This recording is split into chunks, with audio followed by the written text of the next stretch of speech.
Welcome back to The Wrap, everybody. I'm Tyler Greever with Mark Ennis and Andy Sweeney from ESPN Louisville. Guys, we had been saying it for so long that Scott Satterfield needed that statement game. It had to happen, and Louisville finally delivered, absolutely crushing Wake Forest, 48-21. How badly needed was this performance for Scott, this program, to get some positive momentum rolling? Yeah, I think, outside maybe of beating Kentucky, I don't really know that he could have gotten more of the things that he needs in one game. Then it's somebody and a team that you don't like in Wake Forest with all of the organic reasons that you don't, you've had kind of the rivalry with Wake Forest. They are a bona fide good team. People saw how they've played against Florida State or against Clemson. There's no debating any of that. And it was a defensive performance. I can't even recall the last time Louisville's defense really put somebody else on tilt like that. And I think some of the other things that were so big for him, they had the terrible series going into the half, where you thought you'd outplayed Wake Forest for most of the game, and you're down 14-13. You make the field goal twice, only to have it, taken away twice, and then you miss it, go in the locker room, and everyone's sort of like, huh. And they come out and just to completely blow the doors off of Wake Forest. And they came out and they matched the energy in this one. All the good stuff that he really needed in a game happened here. I mean, listen, I said on my show if he won on Saturday, he was going to be the coach next year. I think he locked himself in. I think they're going to make a bowl game, and Scott Satterfield has done more than just the bare minimum. That's how we kind of gauge this season. Yeah. What's the bare minimum that Louisville can do for Satterfield to keep his job? I mean, to me, he's done that, and they're just going to keep going. What Mark said is the key. Wake Forest, there was no pivot to that game. They were well respected. Yeah. College Game Day brought it up for 3 seconds. They laughed at it off. him. Give us Wake Forest. That's an easy spread. What's going on there? And I mean, that third quarter is something you'll never see again. And they completely disrupted what Wake Forest wanted to do. That whole slow play thing was not going to happen all game. And I think it's in big part because of the pressure of Yasir Abdullah and Astor Gelati, Yaya Diaby. That unit has really rounded into form. Yeah, I think we're gonna keep looking back at Boston College and wonder just how the heck that happened. Because if you look at the other games all around it, you just got sort of mossed by a giant wide receiver at Florida State. But other than that, you dominated Central Florida for 2/3 of that game. You completely dominated South Florida.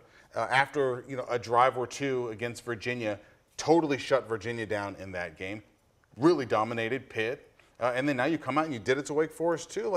It feels like it has reached something. It can't be just dismissed by dismissing Wake Forest because Wake doesn't struggle like this against anybody else. I'm not one to tell fans to show up. I know a lot of people do that, but I mean, you're talking about buying into this team. I mean, this team has a chance here to win, like I keep saying it, win some games down the stretch. And we're not talking about a bare minimum. And what they've done, that defense, I thought at the beginning of the year, it looked like the same weak defense that we have seen. They couldn't tackle. You could run right at them. Their corners sure didn't look like they were good enough. A passive defense, and we've done that around here, and that's why people got mad at Brian Brown. And I would love to know what has happened behind the scenes in the last 3-4 weeks for this team to win second halves, for this team defensively to win games. But more than anything else, it was guys that had not been factors. One of the interceptions, the tipped one where Monty Montgomery catches it and then option pitched it. Jared Dawson as the nose tackle is almost sacking Hartman when he gets rid of it. Jared Dawson hasn't done anything. Des Tell, it was nose tackles up the middle, kind of blowing up that faux mesh thing that they do, that drawn out mesh thing. And more than any other time I've seen since Sam Hartman has been the guy, by the time he sort of finished making his decision, he was getting hit. And you went into halftime feeling so similar to other big games Louisville's been in, that Louisville's outplaying the other team, but the margin is not there. So to be able to rebound from that in the second half and flip the narrative maybe shows that something has changed in this program, which leads me to a point that you brought up. The attendance was not great for that game, and I think I'm understating it from the photos that I saw. I was not physically there. That was bad.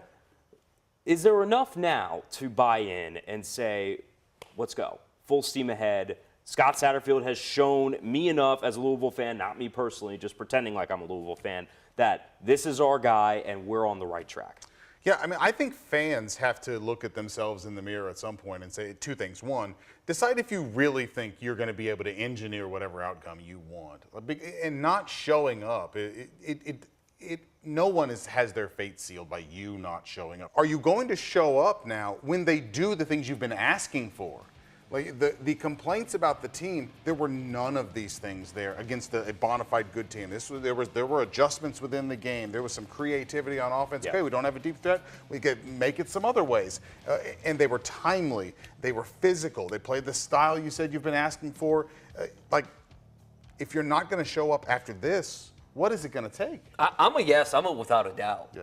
I really am. I mean, Louisville fans now. And you're a tough yes. If you're, he doesn't like but think about this: if you haven't bought in, like, it's going to be nice on Saturday. You've had like 3 weekends in a row. Yeah, we never do October weather like this. Where it's really good weather. Listen, they're winning games. And if you go, their numbers, I mean, they're going to be, listen, I think Louisville's going to be favored against Kentucky in a couple weeks. Well, it's going to be closer than what we thought. I'll put it that way. It's going to be closer in a few. Let me say, it's going to be closer than what we thought. I think they're going to beat James Madison. I think they can beat NC State. This team's got a little mojo right now. Let's see if they regress back. Okay, maybe that does happen at the end of the year, but this has to be the most hope you've had in 2+ years right now as a Louisville football It's the fan. first time you feel like it's going somewhere. I remember when we all stood here and said if Louisville was going to flip the momentum back the other way, they would have to show you they are something they have never been under Scott Satterfield. And so far, they have done exactly that. I don't blame fans for being hesitant to buy in for all this time, but now if you want to buy in, I think it's a good time to do it. You provided a very natural segue as well, talking about Kentucky, because I was in Knoxville for the game against Tennessee. It was a beatdown, and I think coming into the year and even in the past meetings in recent years, Kentucky and Tennessee had been close. This was not close. Tennessee completely outclassed this team, and Kentucky is nowhere near the SEC East contender we thought they could be.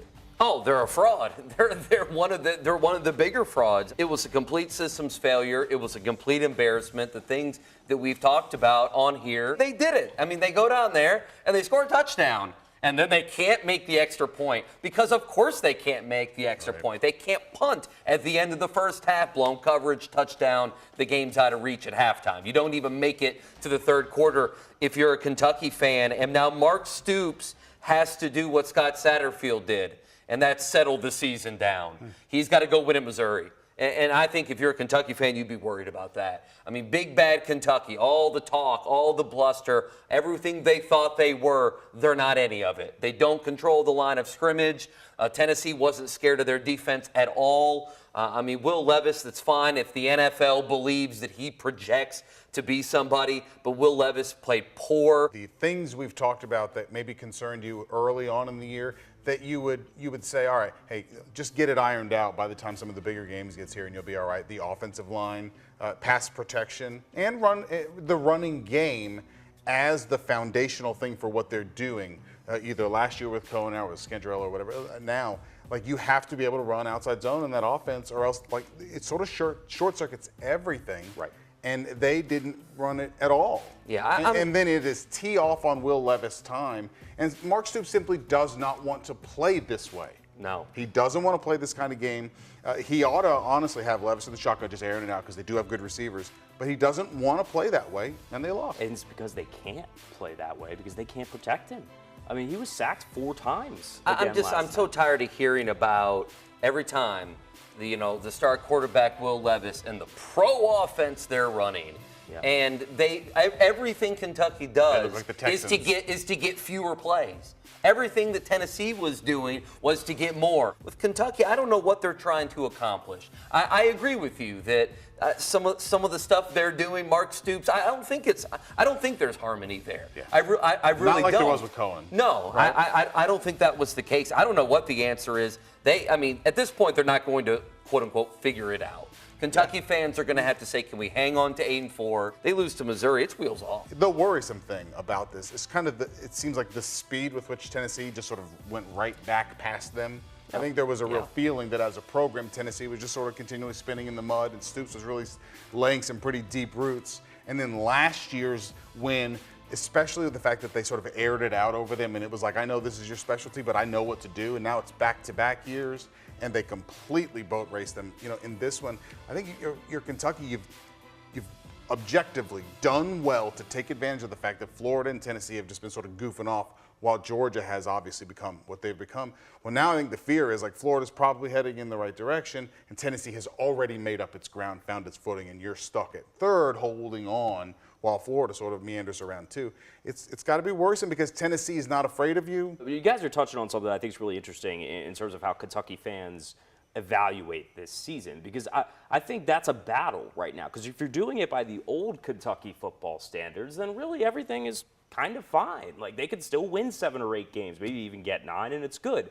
But that wasn't supposed to be what this season was. This season was supposed to be a step forward to contend for the SEC. So I don't even know how to slide on that spectrum here. I think I side more with the latter, because they have fallen short of stated goals that we thought were pretty attainable at the beginning of the year. I mean, my man set me up on this. This is my biggest harp. Balls on the team. And I know anyone that listens to me is tired of hearing me, but Kentucky fans, the bluster and everything else, and I can understand being excited for your team, contending in the East. It's all about Georgia. It's about Atlanta. It's all those things, and that's funny. And it goes back to what Mark is saying, is Tennessee beat you last year. They beat you this year. Worse. They're going to beat you next year. I think it would have been respectable to go into Knoxville and lose, but like to get boat raced they weren't is in the a game. different story. Yeah, it was over at halftime. Well, in the last couple of years, in this game where Kentucky is rightfully the underdog to one of these elite national teams, they haven't won. But like last year at Georgia, they played as well as anybody against that Georgia defense. Last year, and I left that game very impressed with Kentucky, even in a loss. And like those days, like that team is just, that mentality is not there. And big picture, it is also strategically, at least, a complete squandering of a year where the ones you drew from the SEC West are the 2 Mississippis. Kentucky fans are trying to raise the standard.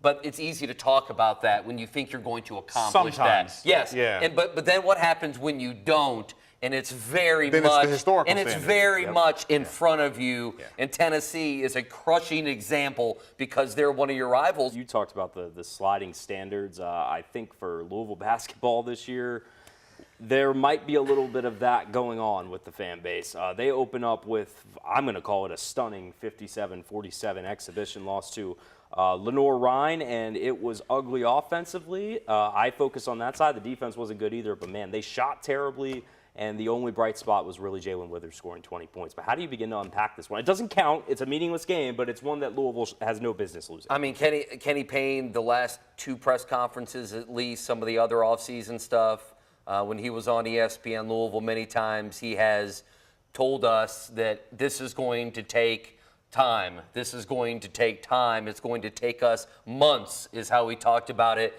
this season.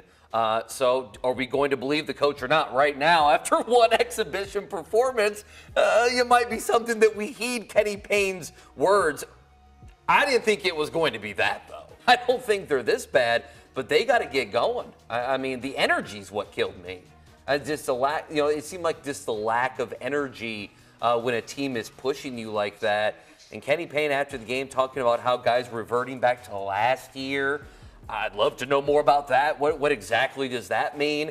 And this is the controversial part. Louisville fans can love him, but I mean, Kenny Payne could have had a better roster and should have a better roster this year. And now that we see them in competition, we're seeing how much of an uphill climb this may be. Yeah, I think the scared kind of reality after this one, it's entirely possible this was an utter blip and just like, okay, now they'll understand this is rock bottom and you go from here. But it's also entirely possible we're going to have the year that we thought Scott's first year was going to be. Remember that when they were like coming off 2-10 and it seemed like it was broke to the core, and all the talking points were, I just want to see organization. I just want to see them try hard. I'll know progress. I don't really even care what their record would be. And then they actually ended up. It turns out that the team was pretty skilled and was really just broke between the ears. I think the scary thing is I think this team's broke between the ears too, but they're also not that skilled. And that team had NFL talent on it. Yes, and this does not have NBA talent on it. It certainly didn't look like it. It's a scary kind of reality that it is not just a matter of motivation that was going to fix these guys. It's a depleted roster that they're going to have to maximize to be respectable if this is how badly it can get. I just don't think people were prepared for just how much this thing has been torn down to the studs. It wasn't like Lenore Ryan came in and shot the lights out. Both of them didn't shoot well. They were under, I think Lenore Ryan was about 35%, something like that. And I think that's what has to disturb you, is that in an exhibition, even if you're getting pushed, you should be able to fall back on, hey, we're a Power 5 program, a proud Power 5 program. Our talent's going to win out eventually. No. And I don't think you can watch it and think like this was an unmotivated group, or this was that their problem even today was sort of psychological. They're not that athletic and skilled. They're very limited in some of the most important things that a basketball team's got to be able to do. I don't think they're as bad as they look today, but they were that bad today. It's a long season. It's an exhibition. I know it's meaningless, but you also, this is Louisville basketball. They don't lose to a D2 school that was 10-18. They didn't even have their two leading scorers out there. Keep piling it on. I'm just saying. No, it's our job to call it. That's it. I fully expect. And I still do. I do not. This game did not change my thoughts about. I fully expect them to be a lot better by year's end than they look right now. Sure. I don't think that they can help but. I just think that the jarring part today was like they're starting much further down than any of us maybe realized. It's a reality check. As bad as yes, absolutely. It's an expectations check. As badly as I thought maybe it might go against some of these good teams early in the season, I didn't think we were starting from this lowly. And I don't if they make a meteoric leap from here, it's still not going to be as good as maybe you thought it would. Kentucky, of course, also an exhibition action against Missouri Western. Any general thoughts about the Wildcats or impressions about this roster going into this season with John Calipari? For me, it's simple. It's Oscar's knee. Yeah. I mean, for me, it's always, well, it's minor, it's this or that, and we all know that's not the case. If he is out in some sort of way, if this is something that flares up in February, it's something that's going to damage Kentucky. We know how badly the Cal, Ennis, and the fans and everybody else want to make a deep run. So to me, it's Oscar. I think it's a little C.J. Frederick, because how are they going to shoot the basketball? I think that's interesting. And then, and I know this might be a cop-out, what does Cal not like about the team? There's always something that he'll mention, because they're really not that young of a team, right? Again, it's kind of like last year, Cal couldn't go to they're a young team. That's not the case. And what do they do with Casey Walsh? Do they play him more at the point? Adu Fierro, does he play at all? Every time we see him, he seems to play well. Yeah. What does he do with that rotation will be interesting. And how do you manage a team that it's, when it was sort of the usual Cal life cycle of here's a young team and they struggle a little bit early, but I whip them into shape over the course of a year, and you guys are just going to have to trust me. I know what it's like. You don't. This is a team that has expectations coming into the year, and really the only thing that will be satisfying this year is better success in the NCAA tournament. So how do you manage a Kentucky team that's really doesn't feel like they got to go through the growth process in the season like they do in normal years? It's a different dynamic there. The three keys for me, obviously, Sheboy's health. It's Frederick and Antonio Reeves have to kind of fill the sharpshooting void that Kellen Grady filled for a majority of last season. Davion Mintz would occasionally get hot, but it's like Reeves and Frederick have to be consistent from the outside.